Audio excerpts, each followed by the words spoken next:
This is Van Electric Ghost, and we're live on the air on our Facebook, YouTube, Twitch, and Twitter channels with Lucinda Sage-Midgorden for the first time. Thank you and welcome to the program. Thank you. Now, we have a sponsor, Newsly.me, and if you use coupon code GHOST21, 2021, and that still works. You can get 1 month free premium subscription. What they do is they translate video podcast to audio podcast, so you can listen to them on your headphones or on your AirPods. So if you go and listen to, if you use coupon code GHOST 2021, you get 1 month free premium subscription, and you can stop scrolling and start listening. So that's our sponsor. They will actually have this podcast on after the episode is published. So I just wanted to tell everybody about that.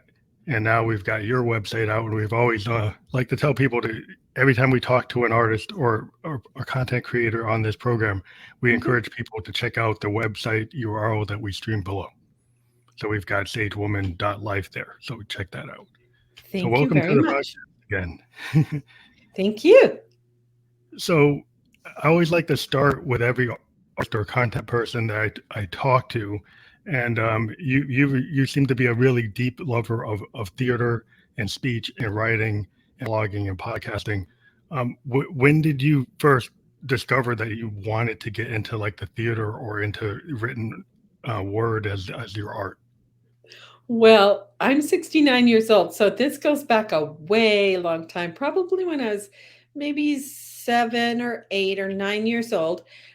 We would have family movie night, and my parents used those stories that we watched on television to talk about the emotions of the characters and why did they make the decisions that they made and which ones did we relate to or not relate to, and finally we would also talk about what the story meant. So it all kind of started there when I was a child.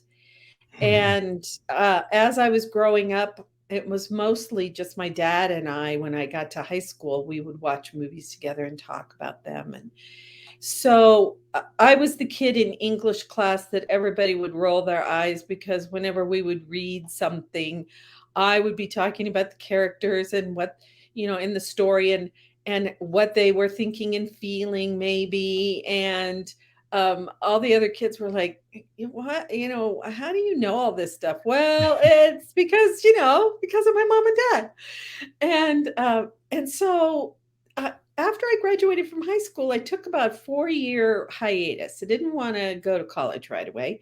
But when I did, I became a religious studies major because I was really interested in all those spiritual stories and all those myths from the different religions and stuff. I didn't want to be a minister. I just wanted to study all that. So again, it was all about story.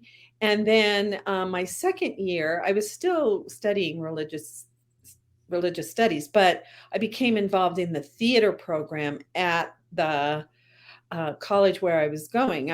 They had a club, and I would audition for the plays, and sometimes I would work backstage, and sometimes I'd be in the play. And that was a really great eye opener for me because I started to realize that the more I acted, the more roles I had. I realized that I had a lot in common with the characters that I was playing. Now, not all of them, because one of them was a pathological liar, and I don't lie very well. So that one was difficult. When I was getting my master's, I was playing that part. But there is always some part of me that was part same as the character. So I could identify with them and do a pretty good job of playing. I don't think I was like Meryl Streep or anything like that, but I really enjoyed it. And after I got my master's, my husband and I moved after we graduated from the Midwest to Portland, Oregon. And I got my master's at Portland State University and did a lot of theater there, worked in the costume shop and worked backstage and, and then I got involved in the Portland theater scene, and they had a company called the Musical Company that was sponsored by the city. And I did a lot of work for them. both backstage and on stage. But there were other theater companies that I did work with as well. So it was, excuse me for clearing my throat. It was really just, it was so wonderful, except that I would go to rehearsal right after my husband got home from work. We'd maybe eat dinner and have about half an hour, 45 minutes together.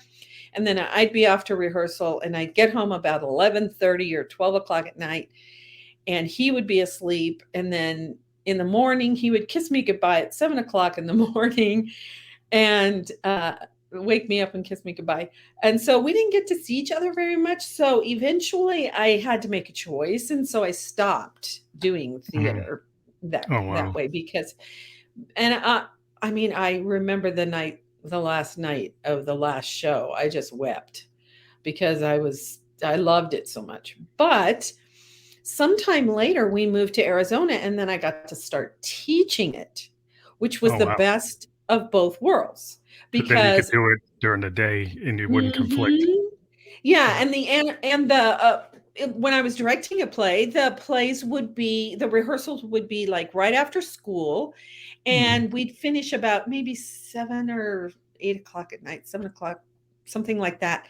Now, the only bad thing was I was getting my master's in education, teaching school, doing that full time, teaching school full time, and directing plays as well. So We're still busy. I was I didn't have any time to myself, and I'm an introvert, and I require that time to Yeah. myself.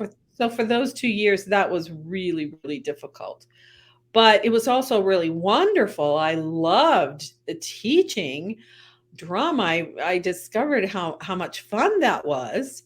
Unfortunately, somebody else wanted my job, and so they maneuvered me out of that job, and I had to go teach English in a different town. But I discovered that I love that too because an avid reader, Mhm. and it was I was teaching American lit, which was I didn't British lit is sort of my thing, at least it was then, Yeah. and so reading all of the you know famous American authors, that mostly it was short stories, but some of the plays, though, like The Crucible was one of the plays that we read. I can't remember all of them.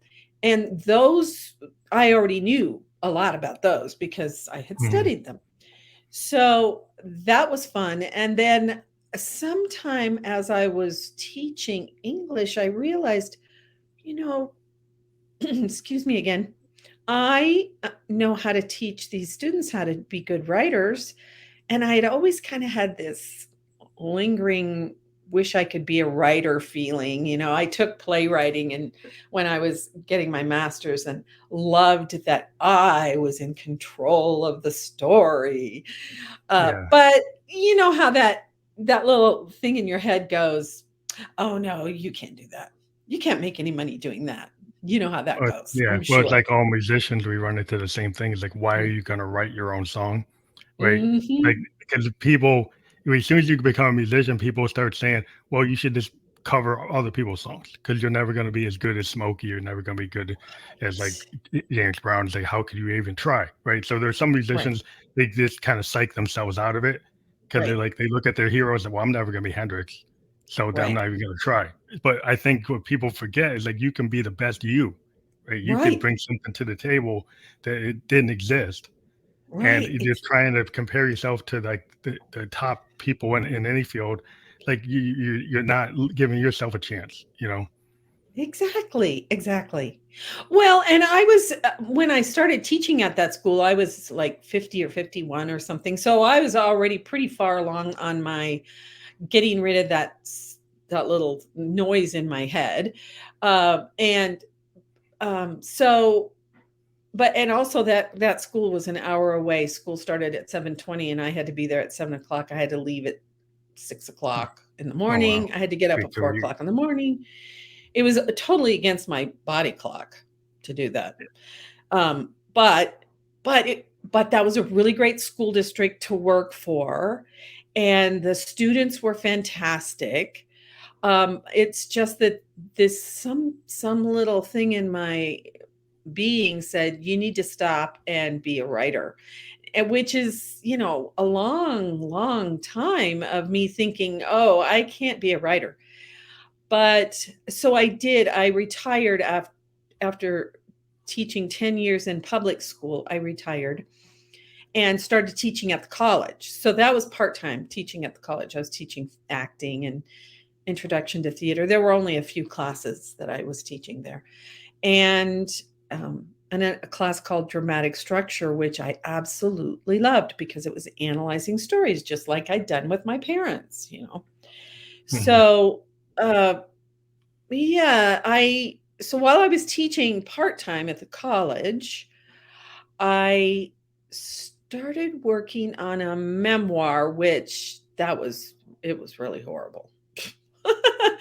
But it taught me that, as one of my friends used to say, your first draft is crap, so don't worry about it, just write it and then continue writing. Well, but I threw that out, the memoir out, and started working on a novel that I'd started, maybe 10 or 15 years before. And that's the novel that eventually became The Space Between Time, which is a novel of two women, one in the present who has this horrible crash and burn kind of time when her fiance breaks their engagement, her mother dies in a terrible car accident, and she loses her job all in the same week. Wow.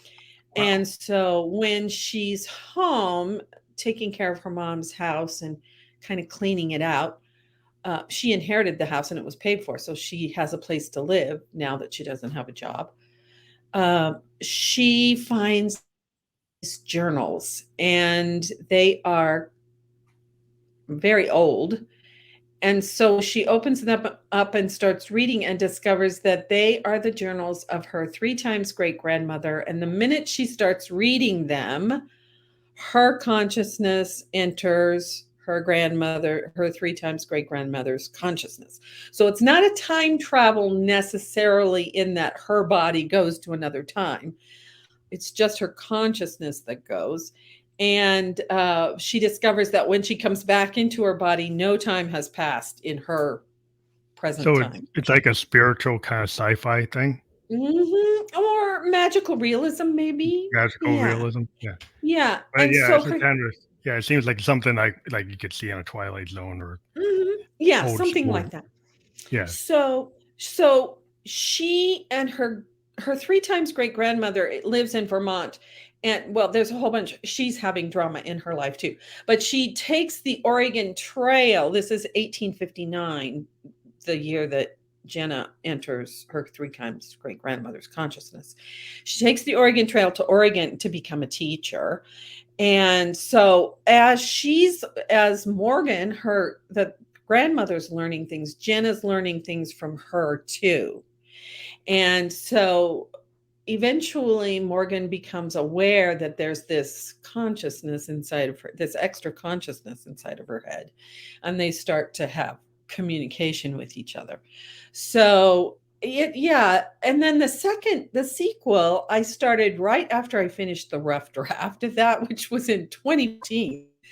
And I wanted Morgan to become involved in the suffrage movement, but there wasn't really very much going on in the women's movement in 2014. And so I was sort of stuck on Jenna's timeline. And then in 2017, when the whole thing with Bill Cosby and Roger Ailes and Harvey Weinstein. So the Me Too movement gave you some inspiration. Yes. And so now I have to blame myself because I do have most of Morgan's timeline, but I always struggle with the present timeline. Present time. Yeah. Yeah. So I have to decide if I'm going to include COVID, because then COVID came along. But I have to go back and keep working on that part. And then figure out how to integrate the two. So I guess I had a question like you're working on like plays and you're into the book right now. Have you ever like thought of converting that into like a screenplay, like their You first book? know, that might be in my future at some point because I really did enjoy writing plays. But the thing about plays and movies, which I always try to tell people who say, oh, the movie's not like the book. Well, it's a completely different art form. Hmm. And you only have a very limited amount of time to tell the story in a Yeah, movie. like a novel, you can let it go. You could go 700 pages on a Mhm. novel. You go 1,000. In a movie, you Yeah. have to like speed everything up, you know, Or be or, very selective. or just have little pictures of those timelines with short Mhm. little vignettes that kind of Mhm. give you flashbacks to it. But you can't go through the whole thing that you could do on in a novel. Right. You can know a novel, you could do the whole complete thought, where you might Right. have a glimpse of it in a movie. Exactly. Or there are timelines or things that you have to cut out from the novel that people get really upset about because that was their favorite part, Yeah, yeah. stuff like You that. never know when you have the fans, it's like, "Why did you drop that piece?" Because that's the Right, part I yeah. like the best. But it's like, yeah, but you're making the directors make choices, right? Because Right. you write your book and then a screenplay, it could be a totally different person does it, adapts the Mhm. screenplay, and then they Right. start saying, "Well, what's gonna work at the Right. box office?" So they start Right. pulling stuff out or they start Mhm. changing it to make it Mhm. work so Mhm. it would actually work as a movie. It's kind of like if you're when you're a poet and you start to become a songwriter, a poem doesn't work as a song usually unless you're like Dylan. Yes. But you have to Right. actually rewrite your poem to fit the rhythms and structure of a song. Exactly. And see, I think that's the way it is with writing too. At least the way I think of it is I like now I'm not professing to be a really great writer. But I am sensitive to the rhythm of words and the way sentences are put together to get the right rhythm. So, as I was actually, I'm going to do a side thing here. I was going to do my own audiobook of that, and I Oh, discovered, you were gonna read it? You were gonna oh read it? yeah, oh yeah, and but I had a really hard time keeping because I have kind of a lot of characters, keeping track of all the voices and that kind of Oh, thing yeah, it's was hard. really difficult. But the other thing was I would read the sentences out loud and they to me they felt really clunky because the rhythm wasn't quite right. Now, probably they're okay when you're reading them, just reading them silently, Yeah, if you but speak things out, sometimes the like, written mhm, page versus the spoken page, and that's why the mhm, screenwriter changes it because they said, "Well, mhm, that doesn't work." So they try to, they mhm. adapt it. There's the reasons why they do it. Yes, exactly. So, I mean, I have studied Shakespeare. I'm not an expert on it, but the rhythm of his Yeah, it's a poem. lines, It's a total poem. It's a poem structure. Yeah. right. I mean, even the lower class characters, that's all in prose, but still the rhythm of the prose. Yeah, it's still somewhat we- in a poetic type of timing. Right. To get with those type of Yeah. classic pieces of literature, you start Right. to see like in music, like we're always looking for, whether you're a folk musician or a hip hop musician or a rock musician, there's always that rhythm to your vocal. Your vocal Right. track has its own rhythm. Usually, it tries to tie to something in Hmm. the beat, but sometimes it can actually be different and those are more complicated. But Right. yeah, you're always trying to make it fit. You make it Right. work. Yeah. And sometimes you can tell when you don't like a song, it's like, why don't I like that song? Well, it's because something's not quite right with the rhythm or something. Yeah, it Or might be in this, it might be like polyrhythmic. There's an idea like yeah, in music called polyrhythms, and right. either Yeah. you get it right or you don't. Right. Yeah. Well, and it's the same way with books that are written beautifully and others that are sort of like mine that are, well, they're okay, but they're not like these beautiful works of art.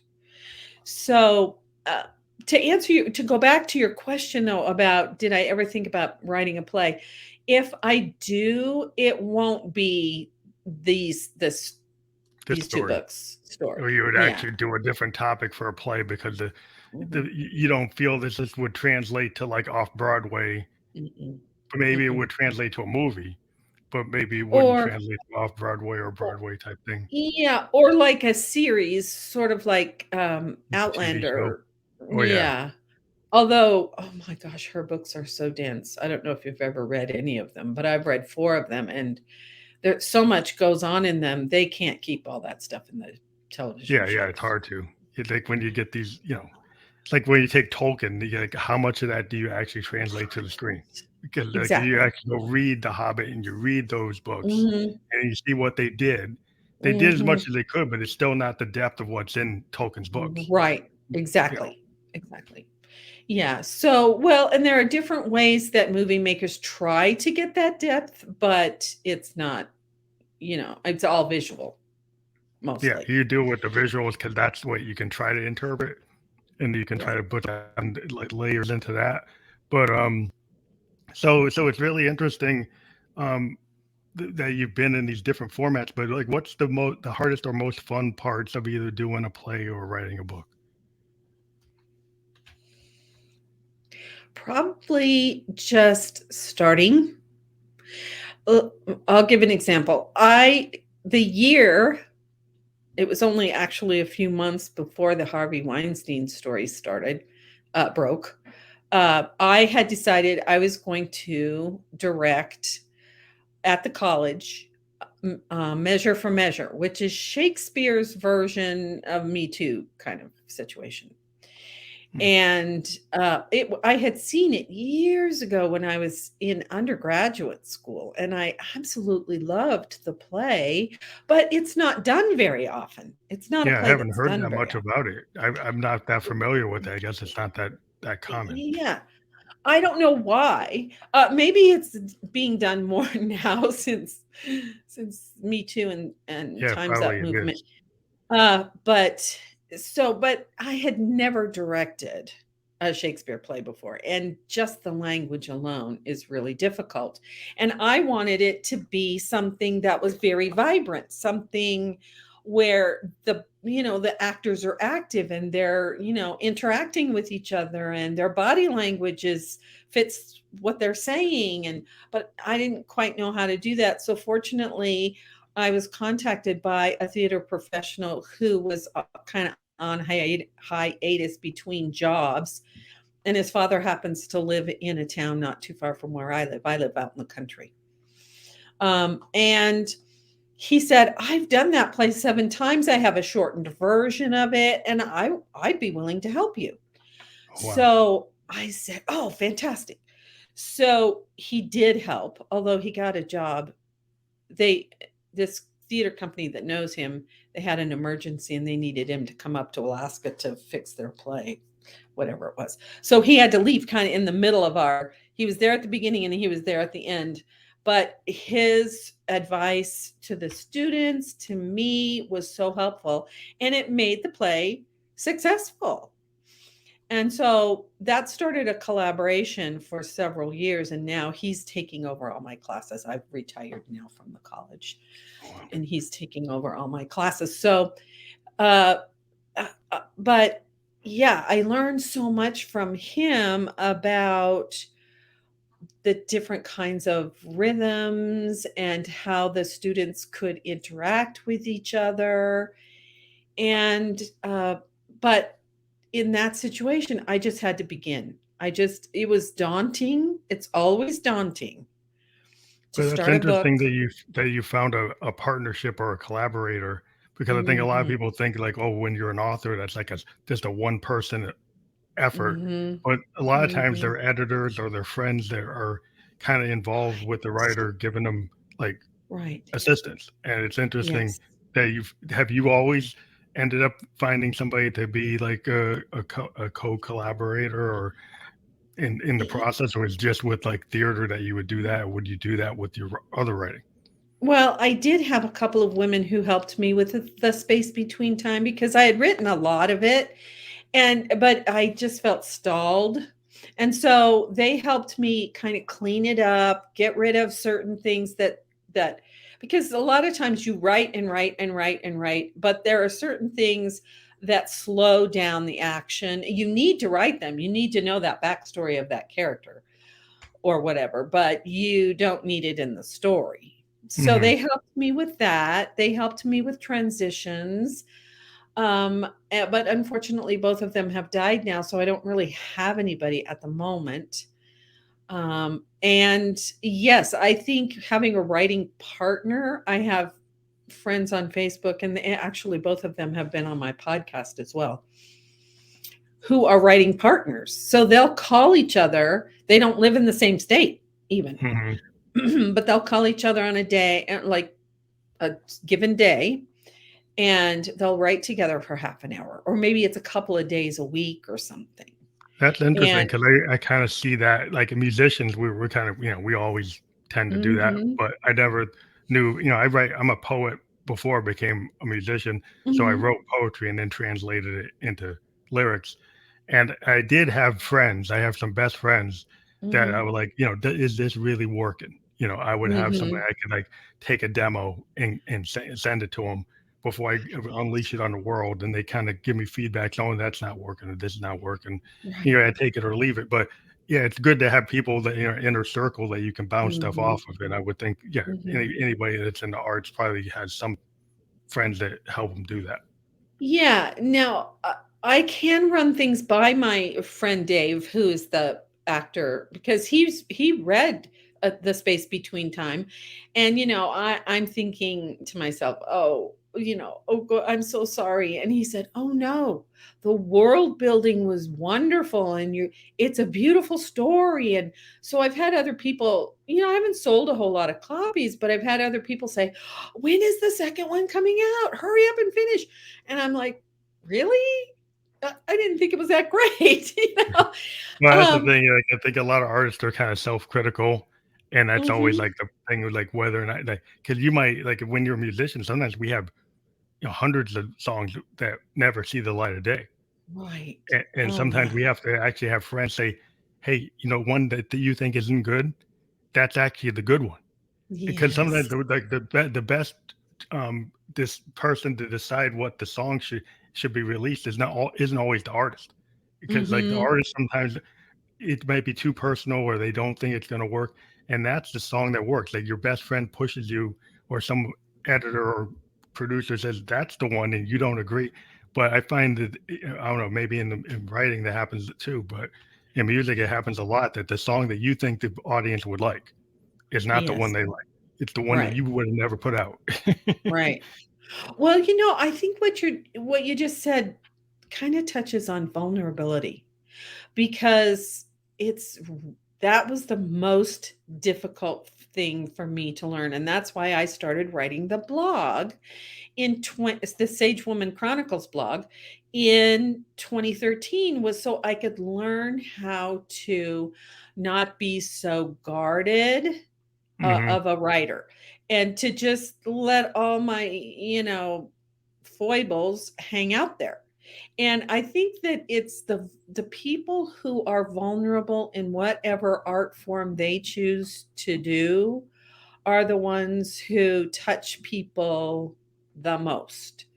I'm Yeah. not saying they sell the most artwork, but I think that it's being vulnerable is really. Yeah, if you think about, like, I always point out, like, Neil Young's voice, right? If anybody's ever heard Neil Young, it has a Mhm, vulnerability to it. He has an mhm, honesty to it that he sometimes will mhm, allow himself to put stuff down that some people would say, "Well, why are you gonna put that out? Because your voice is cracking or it's going in this mhm. kinda off." But he would put these things out, Right. and people would start to say, like, "Whoa, you actually can put out music that has happy accidents or is not perfect or is a Mhm, little out of key." Because there's some honesty in it. And then people mhm, started to look at it, and you get the Kurt Cobains, they looked at what Neil did. And there's a lot of people in the industry that looked at what he did. And they actually, a mhm. lot of alternative musicians, you know, in the 90s Yeah, were always name checking Neil Young because of the right, way he does things. right. Yeah.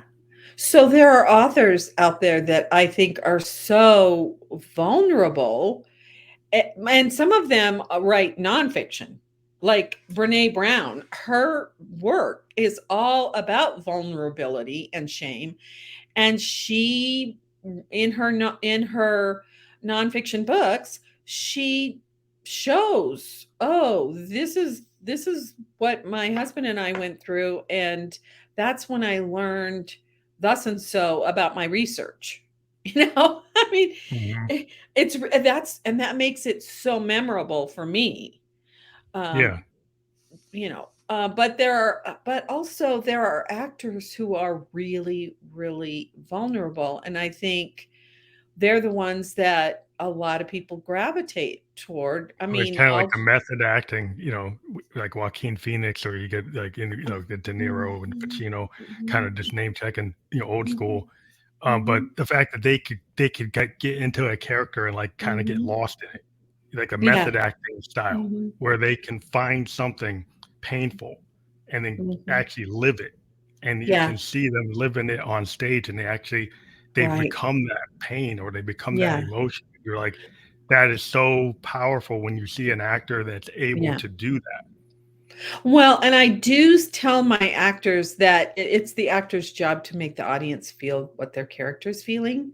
But there is also a danger to deep method acting because you can end up like Heath Ledger and not be able to get out of the character. Yeah, he couldn't get out of it. I mean, it looked like Pacino was always able to get out of it. He might have had Mhm, struggles, and De mhm. Yeah, Niro is yeah. famous for Mhm, going into like Raging Bull and like actually gaining weight, mhm. losing weight, getting into shape. He would just become Yeah, whatever the character needed it to be, and that probably is hard on your body.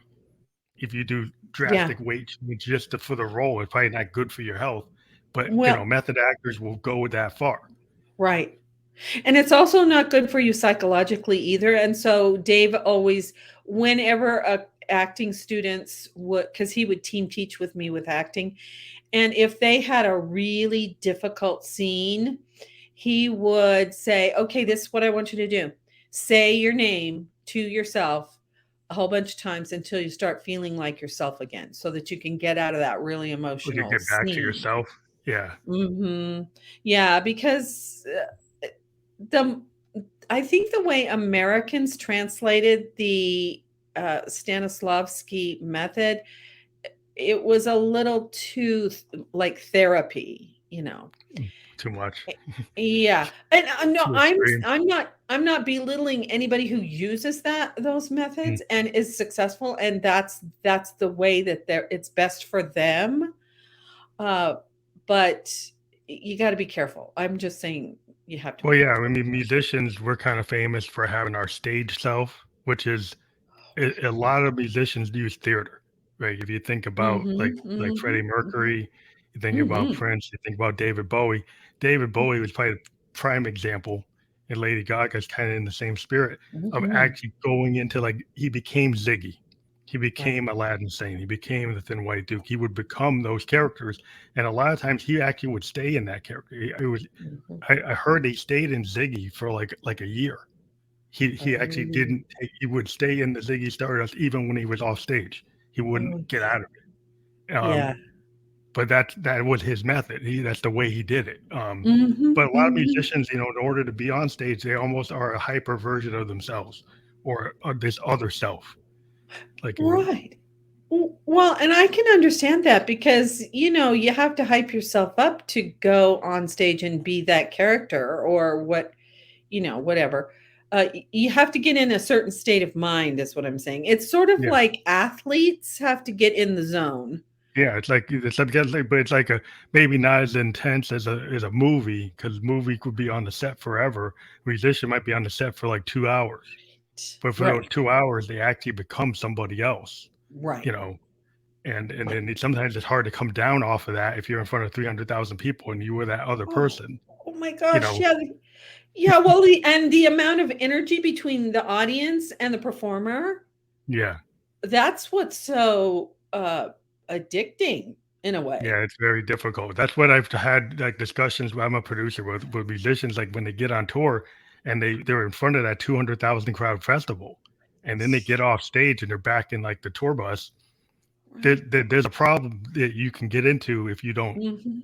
have somebody show you how to get out of it, like the Right. way you were saying. Because if you Mhm. never get any training how to get out of that, and you just go from 100 down to zero, it's Right. not good. All of a sudden. Yeah, it's not Yeah. good for you.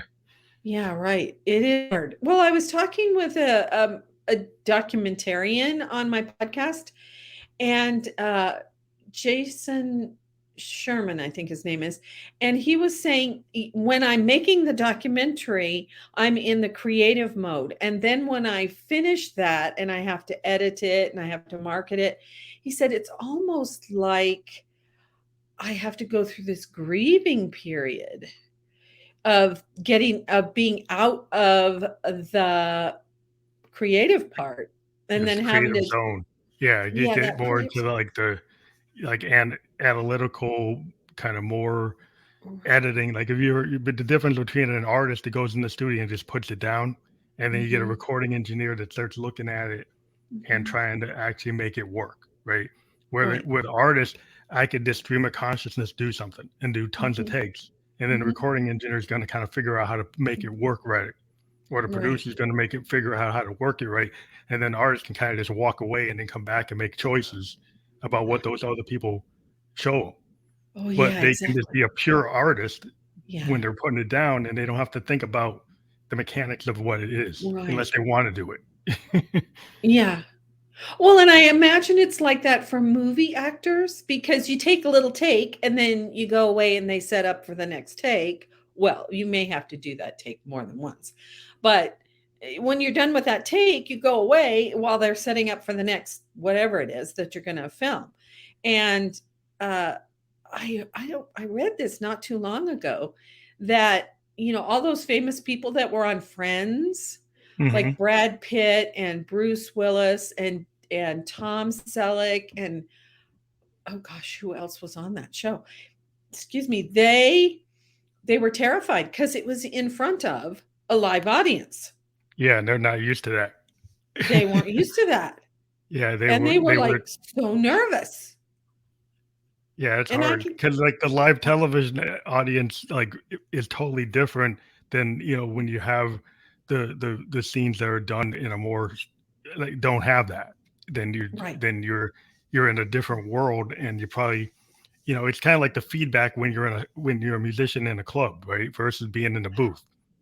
If I go right, out to a club and there's 300 people versus uh-huh, being in the booth with my recording engineer, right? There's only two or right, three people in that room right. versus like Yeah, 300 people on the stage, and you behave right. different.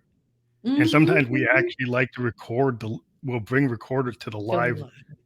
show and actually bring it into the studio and edit it because we Mhm. find that sometimes there's more life to the live. We'll actually do a live version in front of an audience, record it to machines, and then actually use that because it Right, actually ends up having more life to it and more energy to it than what we did in the studio. And technically, in the studio, we might do other things that we can't do in live, but a lot of artists will take that live cut because it does have a different right. character.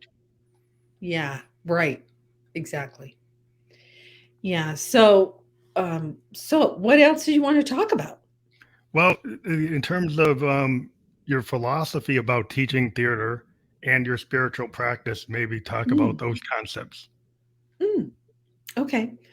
Um, my philosophy of teaching theater well, my philosophy of teaching anything actually is everyone has a genius for something. And it might not be you might not be a genius scientist or mathematician or whatever or an artist or something, but you do have a genius for something. There's a reason why you're here on the planet. So it's your job to kind of figure that out. And that's my I suppose that's my spiritual philosophy as well. But in acting, anybody can be a good actor because we're doing it all the time. You're one person at work, you're a different person at home with your family, with your friends, if you're out shopping, you have these little roles that you play that are different from each Like a other. mask that people wear, and they talk about masks. I've heard the idea Mhm. of a mask. They like you have a Yeah. different mask for different people. Do you kind of think of it in that term, or you think of Yeah. it a different way? Yeah, I mean, I've never said it that way, but yes, that's right. And so always when I would say that at the beginning of an acting class, I would, because, the thought of getting up on stage in front of people is one of the most frightening things that anybody can do. Whether you're giving a speech or you're acting or you're singing or you're dancing, or I mean, it's frightening. So, but I would see their faces and I would see them kind of go, "Oh, wow, okay." Now, that didn't mean that they weren't nervous when it came time for them to do their scenes. Mm. But, we would give them techniques for relaxing a little bit, like doing some physical activity to get rid of the adrenaline and right before you did your scene and things like that. But yeah, so my philosophy is that everyone is here for a reason. Even that's my spiritual philosophy too. Everyone's here for a reason. And the more I learn about myself, the more I heal my wounds, the more it helps everybody else on the planet. That's a And well, that's how I go ahead. that's a good way to think about it. I'm part Cherokee, so we have a lot of spiritual concepts in Oh. Cherokee Native indigenous culture, and Mhm. it's different than what people would expect, in the Western concept. But Mhm. uh, the idea of like spirit animals and having a connection to like Gaia or the idea of a Gaia Mhm. type. But Mhm. so in terms of your spiritual practice, what are your type of spiritual practices? Well, I grew up in a church, but my husband and I stopped attending, I don't know, in the 90s sometime. And we did this intensive reading of Deepak Chopra, Greg Hmm. Braden, Marianne Williamson, Neil Donald Walsh, Gary Zukav. I can't even think of all the teachers that we read. And one of the very first ones that I read that I went, oh, was M. Scott Peck's The Road Less Traveled. I don't know if Hmm. you've ever heard of that. Yeah, I've heard of It that. stayed on the New York Times bestseller list, number one on the bestseller list, or maybe it was just on the bestseller list for like 9 years or something like Yeah, I remember seeing it.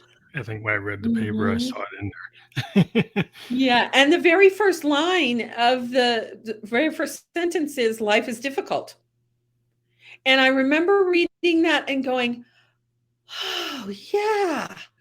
Life is difficult." And everybody says that if your life is difficult that something's wrong with you, and nothing's wrong with you because Well, life is difficult.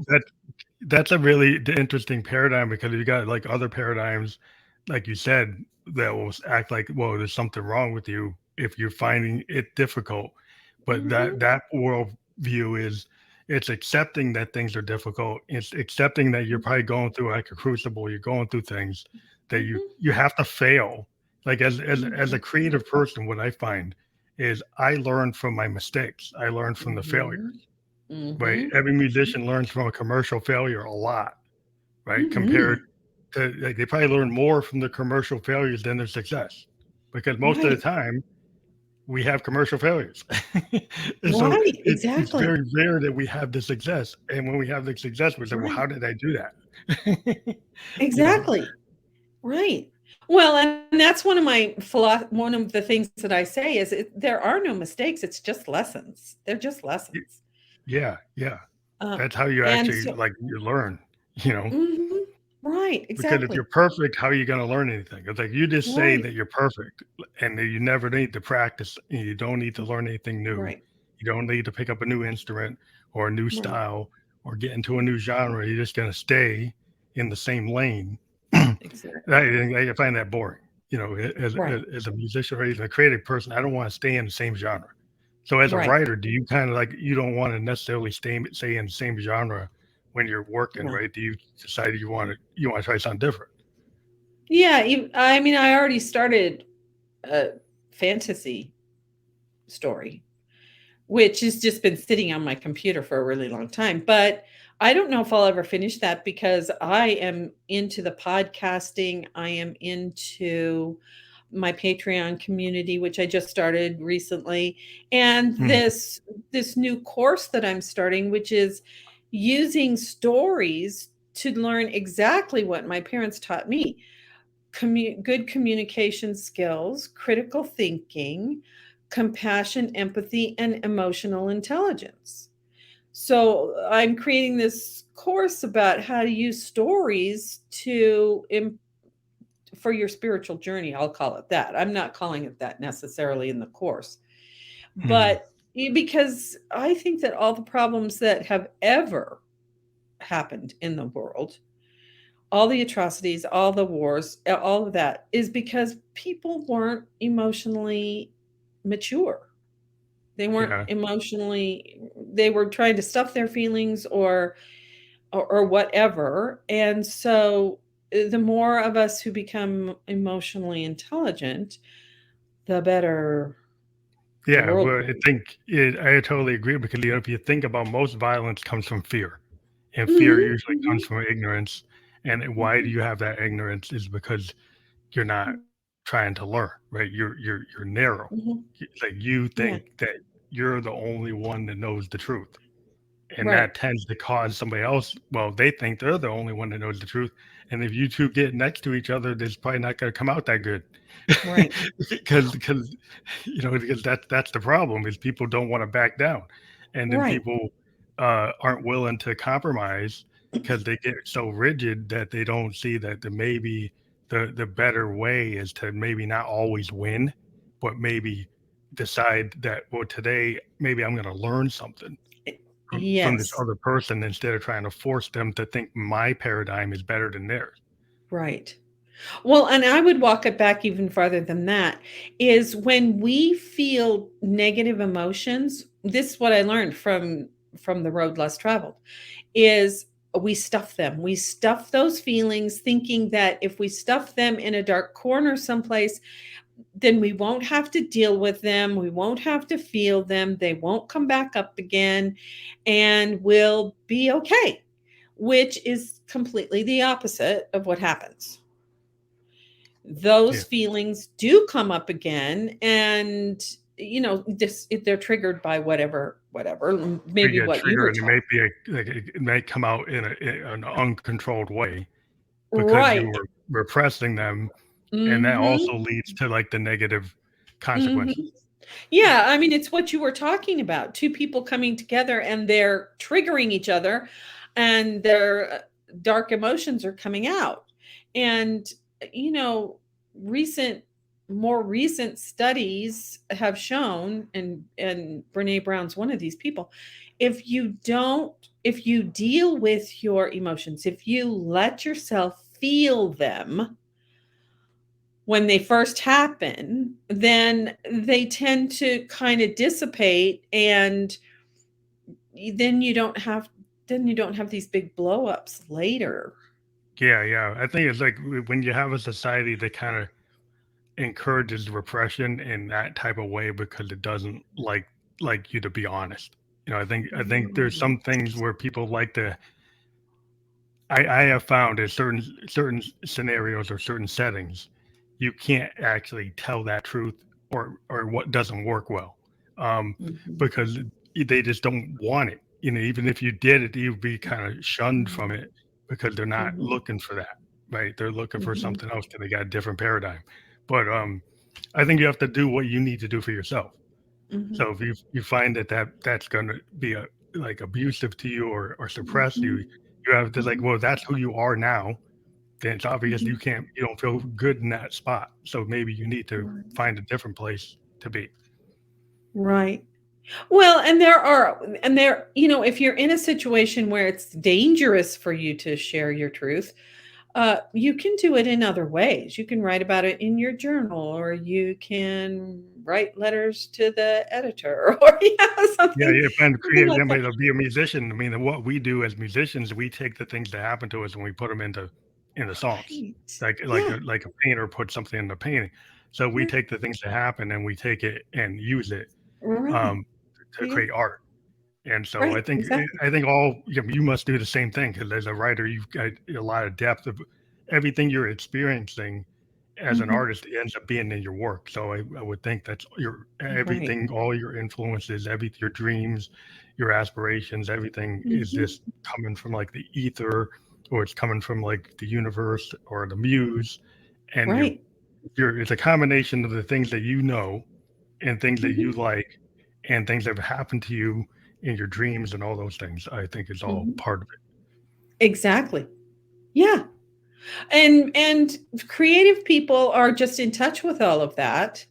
It's not that that's not there in other people, because I think everybody can be creative, but some of us are somehow more in tune with it Yeah, it was like the than muse. others. Like they used to say, you're like in touch with the muse. I get a lot of musicians. They'll tell me they kind Mhm. of feel something coming from the universe, and people are like, Mhm. "What are you talking about?" Yeah, but it's Mhm. almost every musician I've ever asked that is a Mhm. singer songwriter or very creative will say like Mhm. sometimes I just wake up and the whole song's in my head, and like Right. where did that come from? And Yeah. it's like you. It's like what I say is like a musician is willing to hear or let the universe kind of tell you without saying no, right? Right. Like where one a person goes, oh, that can't be, or that can't, But we are kind of in tune where I'll let that come in and let it be, right? Right. So when people are like, well, how can you write? Because I'm actually willing to accept things coming to me and Mhm. actually figure out a way to put it down. Where Right. other people say, well, that can't be that I could ever do that, and then they never go there. Right. Yeah, and they don't think they can do it, or they're afraid to do it, or whatever. Yeah. Yeah, there's some But reason I'm it's going to block. right. Yeah. And who knows? I mean, everybody has their own, as Carolyn Mace calls it, their own soul contract. And Hmm. who knows what a person's soul contract is? But not I'm having everybody's a going to hard be a creator. Yeah, no, right, there- exactly. Yeah, yeah. I mean, it's like not everybody's a leader. right, Yeah, everybody can't. Everybody, not everybody can be the president. Not everybody can right, be a senator or a mayor or a governor. That's right, they're not in their right. DNA to do that. Or a So CEO, or yeah, yeah, right, like, then everybody's got the constitution to kind of be that person, but they are who they are, and right. everybody has their Mhm, own mhm. creative capability. Even if they don't think they do, they probably do. Um, but we're probably near the end of this episode. But is there anything else you would want to talk about that maybe you're working on? You want your audience to know about? Well, I'm in the middle of creating my course, and I don't even know what I'm gonna title it, but it's something about the power of story, and how what we can learn from stories. And so I'm still going through the course. It's on Mind Valley. My course, it's called Course Pro or something like that. And so I'm working on that. And then, of course, I still have my blog. I still have my um, Patreon community and my podcast. So I'm kind of glad that I'm retired now, because now I don't have to teach a class And and everybody can get to go. all those things you're working on through your sagewoman.life. Mhm, mhm. Yeah. Well, not the course yet. I haven't finished. Yeah, Yeah. The but online that's course, I your haven't central. finished that. But that's Yeah. your central location, and when you have something Right. ready, that everybody can Yes. get to it from there. Right. Yes, they can access. I have a children's book that my husband and I wrote for our nephew, our oldest nephew, who's now 40, when he was around 6 years old. And then the Space Between Time is there. And then the podcast is there, and the show notes, and the blog is there. And I even think I have links to some of my social media as well. Well, that's cool. Well, that's why we build these websites. I just for many Mhm. years well, I was on Spotify and all these other places, and then I decided, Mhm. well, I actually do need my own site so I can kind of give a theme. Right. So because we have a lot of other places we can be as Mhm. musicians, and it's just like we could say an author, well, I'm on Amazon, so I don't need Right. a white, but maybe you need a website because you want to kind of have a blog or you want to say something that you Mhm. can't say on Amazon. you can't you can't say on this other platform. So like it's cool to have your own control over what your artistic Yeah. vision is. So I think Yeah. that's why I find people are into that nowadays, and it's easier to do than it used to be. It would take 5-10 years Right. ago. It was harder to Uh, actually put that together. well, and it's hard for me. So thank heaven my husband is a tech guy, and Oh, your husband helps you. he helps me when I get stuck. Yeah. That's always good to have somebody to help you. Yeah, really. But thank you for being on the show. I think it's really interesting to get different viewpoints from creative people. We like to talk to, like I said, actors, content creators. We've had writers Mhm, on our show before, mhm. um, and it's just really interesting to have different perspectives on worldview, and we love to bring that to our audience. So we appreciate the fact you're on the show today. I hope you have a good night. And as I said, this will be on Spotify video podcast tomorrow. Okay. Um, it will be on all the other podcasts like Apple and Radio Public and places like that tomorrow as well. And thank you for being on the show live here on all of our channels. And have a great night. Thank you so much. It was really fun. Good night. Good night.